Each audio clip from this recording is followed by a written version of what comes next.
कूटनीति की दृष्टि से कल का दिन बहुत महत्वपूर्ण होने वाला है। प्रधानमंत्री क्वाड शिखर सम्मेलन में हिस्सा लेंगे, सहभागी बनेंगे, जिसमें अमेरिकी राष्ट्रपति जो बाइडेन, जापान के प्रधानमंत्री किशिदा और ऑस्ट्रेलिया के नए बने प्रधानमंत्री एंटोनी अल्बनीज होने वाले हैं।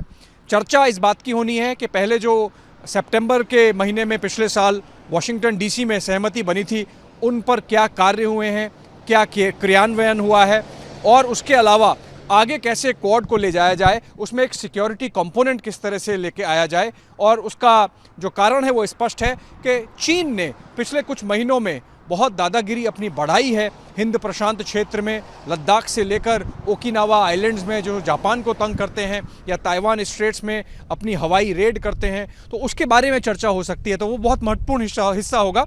उसके अलावा प्रधानमंत्री की द्विपक्षीय वार्ताएं होंगी बाइडेन से, किशिदा से और अल्बनीज से। इस तरह का बहुत महत्वपूर्ण कूटनीति के हिसाब से दिन प्रधानमंत्री का कल रहने वाला है। प्रधानमंत्री का आज का जापान का दिन नाम रहा भारत की अर्थव्यवस्था को और सुदृढ़ बनाने का, जिसके लिए उन्होंने जापान के उद्योगपतियों से, औद्योगिक संस्थानों के मुखियाओं से और जो निवेश व्यवस्था का जिम्मा यहाँ पे रखते हैं प्राइवेट सेक्टर में, उनसे वार्ता करी। 2 बार दिन में उनके साथ मुलाकात करी, एक बिजनेस समिट में और एक बार आमने सामने बैठकर चुनिंदा 3-4 लोगों से। और उसमें प्रधानमंत्री ने उनको बताया कि जो भी भारत में हो रहा है उससे कैसे निवेश में उनको मदद मिलती है। उसके अलावा उनसे मशवरा किया कि क्या चीज़ें करनी चाहिए।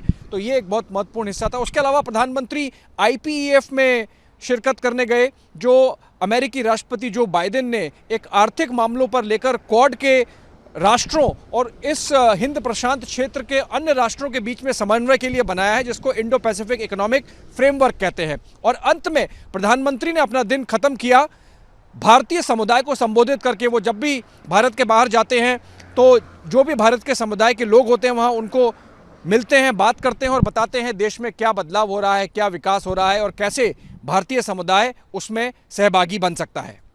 आज जब भारत आजादी के 75 साल मना रहा है, आजादी का अमृत महोत्सव मना रहा है, तो वो आने वाले 25 साल यानी आजादी के 100वें वर्ष तक